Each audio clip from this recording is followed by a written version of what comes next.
Sir, वक्फ board की ज़मीन को कुछ लोगों के द्वारा बाज़ाब्ता प्रॉपर यूज़ के लिए बेच लिया जाता है।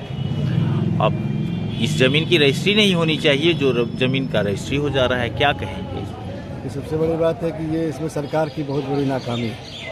सरकार को चाहिए कि जो भी वक्फ की प्रॉपर्टी है जहाँ कहीं भी है, उस प्रॉपर्टी का पूरा खाता खसरा नंबर बजाते सर्किल में बजाते रजिस्ट्री ऑफिस में होना चाहिए, ताकि जब रजिस्ट्री कराने कोई भी शख्स आए तो रजिस्ट्री रोकी जा सके। लेकिन आजकल भूमाफिया के द्वारा ये किया जा रहा है कि रजिस्ट्री न कराकर बहुत सी प्रॉपर्टी को वो लीज पर ले रहे हैं।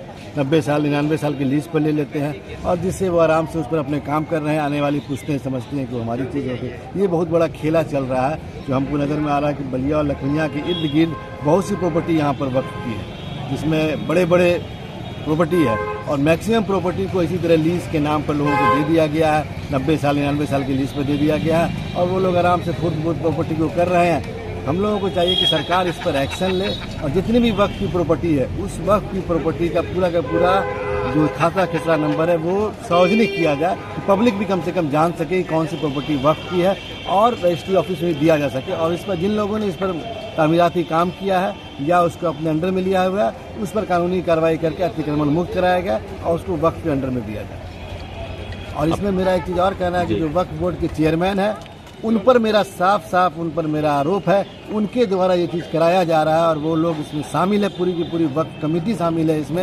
ऐसी वक्फ कमेटी को, चाहे सदुल्ला साहब हो चाहे जो भी हो, उनको सरकार तुरंत निरस्त करे। वक्फ बोर्ड, ये नाम आपने जरूर सुना होगा।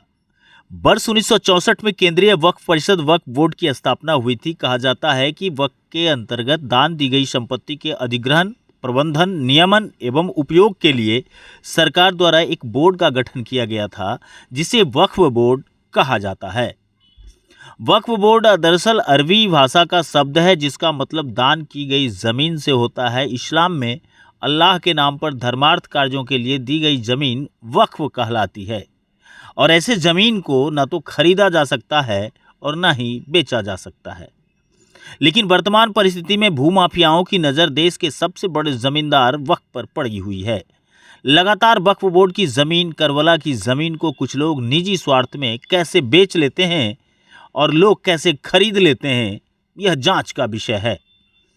आपको बताऊं कि बिहार प्रदेश के बेगूसराय जिला अंतर्गत बलिया अनुमंडल के 2 प्रखंड बलिया और साहेबपुर कमाल में बरसों से वक्फ बोर्ड और करबला की ज़मीन को दलालों के माध्यम से खुलेआम रजिस्ट्री कराकर मोटी मोटी रकम प्राप्त कर मौज उड़ाया जा रहा है।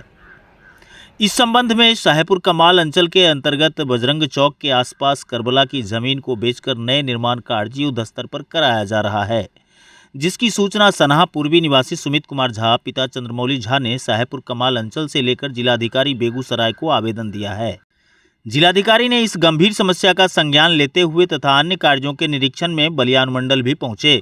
उन्होंने कहा, बलिया प्रखंड में जो जनप्रतिनिधि लोग, उनसे मुलाकात करने का कार्यक्रम था, जिसमें कि जो इस क्षेत्र की जो जटिल समस्याएं उनको एक बार पुनः हम लोगों ने रेखांकित किया और जो समस्याएं यहाँ पे तुरंत सॉल्व हो सकती हैं अनुमंडल स्तर पे जो या प्रखंड स्तर पर, उसको हम लोग यहाँ से, और जो जिला स्तर से हैं, जैसे कुछ जगह रोड का निर्माण कराना है, कुछ जगह रोड नीची है, या कुछ नीतिगत निर्णय जो सरकार के स्तर पर करना है, उसके बारे में बातचीत की गई, लोगों से फीडबैक लिया गया। इस संबंध में सूचक सुमित कुमार झा को विभिन्न प्रकार से मानसिक रूप से प्रताड़ित करने का भी कार्य भूमाफियाओं के द्वारा कराया जा रहा है।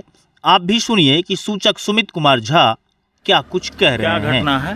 घटना यही है, जो हम अपने खेत पर जब गए बजरंग चौक के पास, मेरी खतियानी संपत्ति है, वहाँ जब हम गए तो देखे जो राजो साहब का बेटा वकील साहब और लाल बहादुर साहब, दोनों का घर कचहरी टोल बहादुर नगर पड़ता है। वह कहा जो हम ये केवाला लिए हुए हैं और मेरे वो फ्रंट का रास्ता जो है उसको ब्लॉक कर रहा है। और हमने उसको कहा तो मेरे खतियान के चौहद्दी में लिखा हुआ है पूरब करबला, तो ये करबला की संपत्ति है, इसको आप कैसे केवाला ले लिए? वह बोला जो आप जिसको कहना है कर दीजिए। तो अंचल अधिकारी साहब मिले, उनको आवेदन दिए 5 तारीख को।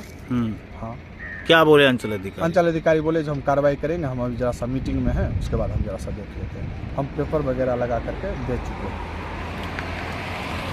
क्या लगता है कि भूमाफिया ज़्यादा सक्रिय है? जी, भूमाफिया सब ज़्यादा सक्रिय है।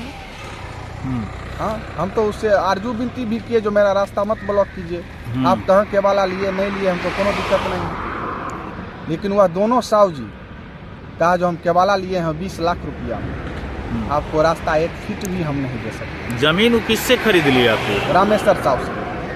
रामेश्वर साहब को करवला का जमीन बेचने का राइट कैसे मिला? ये हम नहीं बता सकते हैं, जो वह कैसे केवाला लिया, वह रामेश्वर साहब से खरीदा। हम पूछे तो वह कहा ये रामेश्वर साहब रहने वाला कहाँ का? सना का, सना पूरब का निवासी है, वार्ड नंबर 7 का।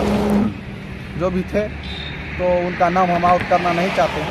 अच्छा, लेकिन उनके बाद पर हम आपसी भाईचारा के नाते रुक गए उस समय। लेकिन यह 3 साल के बाद फिर ये लोग षड्यंत्र रच करके कल जब हम मना करने के लिए गए तो अन्यत्र लोग को भी बुला करके ये लोग ले आए, जिसका जमीन यहाँ पर रोकने के लिए क्यों आए, जबकि हमने कहा यह मेरा रास्ता है, इसको देख लिया जाए, यह मेरा रास्ता है। करीब 10-11 फीट का कौन लोग रोक रहे थे आप? वही वकील साहब, लाल बहादुर साहब। क्या बोले कि जमीन आपको नहीं देंगे? नहीं, ये मेरा है, हम इसको 20 लाख रुपया हम केवाला खरीदे हैं रामेश्वर साहब से। जिन लोगों का नाम आप लेना नहीं चाहते उनसे डर लगता है? जी बिल्कुल, जान का डर है। कभी कोई धमकी उमकी? जी धमकी तो नहीं मिला है, लेकिन क्या है, हमको इसी से विवाद है, इस वजह से हम उनका नाम क्लियर नहीं करना चाहते हैं। डर लगता है? डर लगता है। इस संबंध में राजद नेता सह सामाजिक कार्यकर्ता अतहर ने बताया, स्थानीय प्रशासन के मिलीभगत से भूमि माफिया के द्वारा और जो मुतवल्ली उनके देख रेख में अगर ज़मीन बेची गई है तो ये चिंता का विषय है। और हम ये मांग करते हैं प्रशासन से कि वक्फ की ज़मीन उसको सार्वजनिक किया जाए और जो भी वक्फ की ज़मीन के लिए आवेदन पेपर के साथ दिया जाता है तो उसको खाली करवाया जाए। और सर चूँकि वो सरकार का जिम्मेदारी बनती है कि सरकार उसको देख रेख करे, लेकिन यहाँ चिंता का विषय ये है कि स्थानीय प्रशासन में अंचला अधिकारी के मेल में आकर उनको जो अपना रिलेशन अच्छा बनाता है, चाहे वो जिस रास्ते से हो, उनको इसमें करके सरकारी ज़मीन का यहाँ दुरुपयोग हो रहा है। और हम ये प्रशासन से भी मांग करते हैं और प्रशासन से भी जानना भी चाहते हैं कि प्रशासन वक्फ की जितनी भी ज़मीन कचवीर मौजे में है उसको सार्वजनिक करे और जो लोग भी वक्फ की ज़मीन के साथ खिलवाड़ कर रहे हैं, उनको बेच रहे हैं या उनका अतिक्रमण कर रहे हैं, उस पर कानूनी कार्रवाई किया जाए। इन्हीं बातों को लेकर पूर्व उप चेयरमैन मोहम्मद जावेद ने कहा, मतलब अधिकारी चुपचाप देखते रह जाते हैं, रजिस्ट्री होता है। क्या लगता है कि इस तरीके का कारोबार सही है? तो बिल्कुल गलत है। मतलब वक्फ बोर्ड जो ज़मीन वक्फ बोर्ड को डोनेट कर दिया गया प्रॉपर पर्पस के लिए, उसका केवल उसी पर्पस में इस्तेमाल होना चाहिए। वो डोनर जो ट्रस्टी है वो मैंने उस संपत्ति का मॉनिटर है, उसकी मॉनिटरिंग कर सकता है, उसको बेच नहीं सकता। ये नियमतः गलत है। ये तो मतलब ये गलत हो रहा है। इसका मतलब प्रशासनिक अधिकारी को इस बात को संज्ञान में लेने के लिए लेकर के और जो इस तरह की संपत्ति है उसको फ्री करके जिसकी ज़मीन है वक्फ बोर्ड की या मतलब धर्म न्यास बोर्ड को उसके सुपुर्द करके, अगर ट्रस्टी गड़बड़ कर रहे हैं तो उसको ट्रस्टी बदल करके उसको सिस्टम पे लाना चाहिए। वक्फ बोर्ड की जमीन जो नियमतः न बेची जा सकती है न ही खरीदी जा सकती है, तो फिर बिक भी कैसे जाती है और लोग खरीद भी कैसे लेते हैं के प्रश्न के जवाब में आम आदमी पार्टी के जिला अध्यक्ष ने बताया कि धारा 420 के अंतर्गत कार्रवाई कर ऐसे लोगों को जेल भेजने की तैयारी प्रशासनिक अधिकारी को करनी चाहिए, क्योंकि नियमतः यह एक फ्रॉड का मामला बनता है और ये फर्जीवाड़े के अंतर्गत आता है, क्योंकि वक्फ बोर्ड की ज़मीन ना तो कोई खरीद सकता है और ना ही कोई बेच सकता है। भला ऐसे में वक्फ बोर्ड की ज़मीन हो या करवला की ज़मीन हो, लोग कोई कैसे बेच लेता है और कैसे कोई खरीद लेता है। भला ऐसे में उन गरीब लोगों का, जो लोग इस अरमान से ज़मीन खरीदते होंगे कि मैं एक मकान बनाऊंगा, मुझे अच्छे तरीके से रहना है समाज में, वो कैसे जी पाएंगे। और उनकी गाढ़ी कमाई का ये बंदरवाट करने वाले दलाल भूमाफिया को संरक्षण देने वाले पर कार्रवाई कब होगी, ये यक्ष प्रश्न की तरह बेगूसराय ज़िला में जिलाधिकारी के समक्ष अब खड़ा हो गया है। Bureau report, BT news Bihar. आज के टाइम में उस वक्फ के जमीन पर मतलब ऐसी तरीके की बुरी नजर पड़ी हुई है कि लगातार उसको बेच बेच के अपना घर चला रहा है मुतवल्ली। और एक नहीं है, आप बेगूसराय जिला के अंदर आपको शुरू करते हैं पचवीर से उठा लीजिए, बड़ा वक्फ स्टेट का जमीन है और सरकार के डीड में है, रजिस्ट्री ऑफिस में रोक सूची में शामिल है। जिस जगह हम आज बैठे हम यहीं से आपको बता रहे हैं कि एक नोटिस आता है, जो नोटिस हम आपको अपने व्हाट्सएप के माध्यम से दिखा भी सकते हैं कि लगातार नोटिस आता है सरकार का बलिया अनुमंडल से, और आने के बाद एक तरफ रोकने के लिए बोला जाता है और एक तरफ यहाँ आप यहाँ पर देख सकते हैं अनुमंडल बिहार सुन्नी वक्फ बोर्ड का ये नोटिस है, हम आपको दिखा सकते हैं, मेरे पास कॉपी भी है, अगर आप कहेंगे तो हम आपको सारा कॉपी भी दे सकते हैं।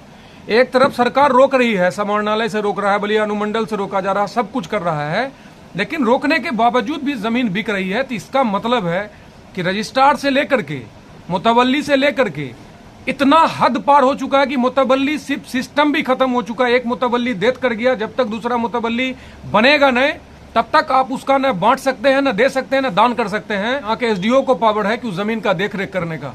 कितना सारा रोक सूची में कोई देखने सुनने वाला नहीं है सर। वो तो अच्छा है कि कम से कम आज हमको लगता है मेरे पूरे 35 साल की उम्र में एक ऐसे पत्रकार होंगे आप कि अब आपको भी लगता है जानकारी मिला है कि कोई वक्फ बोर्ड करके भी कुछ है, जबकि वक्फ बोर्ड का सिस्टम है, उसका अध्यक्ष है, उसका सचिव है, उसका पूरा सरकार में एक पोर्टफोलियो चल रहा है और लाखों लाख क्या कि करोड़ों करोड़ रुपया उस पर खर्च हो रहा है। लेकिन मेरा कहना खुलेआम है कि यहाँ का CO से लेकर के SDO से लेके यहाँ का DM से लेकर के और मुतवल्ली के बीच का जितना सारा सिस्टम है, जो कंट्राडिक्शन पैदा किया है, चाहे बीच का दलाल हो, जो हो ना हो, कहीं न कहीं हम लोगों के जैसा आदमी भी अपने मफाद के लिए चाहते हैं कि वक्फ बोर्ड का औने पौने कोई दाम में मिलता है, जिसका करोड़ों में दाम है जमीन का, उसको 2 लाख 5 लाख 1,000 50,000 10,000 में दे देता है जमीन।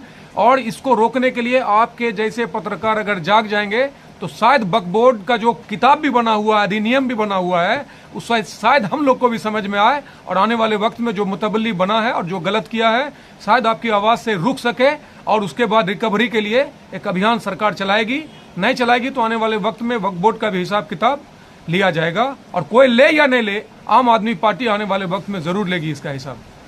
जिन लोगों ने ज़मीन को बिचवाने में मदद किया या खरीदवाने में मदद किया, या जो लोग भूमाफिया के तौर पे इस तरीके की ज़मीन को अपनी नज़र पर बनाए हुए हैं और जो लोग इस तरीके के कारोबार में शामिल हैं, उन पर क्या कार्रवाई हो पाएगी? एकदम 420 का मुकदमा होगा। आप जितने भी रजिस्ट्री में देख लीजिए, जो जानबूझ करके ऐसे लोग ऐसे तरीके से किए हैं, उनको पता है कि वक्फ बोर्ड में जमीन है और उसमें वो विटनेस बनते हैं, इतना तक कि गवाह और विटनेस जो बनने का जो एक धंधा है ना, पैसा लेकर के है कि तुम मेरे 10 बीघा में अगर तुम मेरा विटनेस बनोगे तो 1 बीघा तुमको दे देंगे और अच्छे अच्छे लोग का हम आपको पेपर दे देंगे, आप उस पर देख के समझ के बूझ के वहाँ आप बेगूसराय से इंफॉर्मेशन लेके तब आप इस पे लगेगा कि सही बोल रहे थे या गलत बोल रहे थे, उस पर जरूर 420 का कार्रवाई होना चाहिए।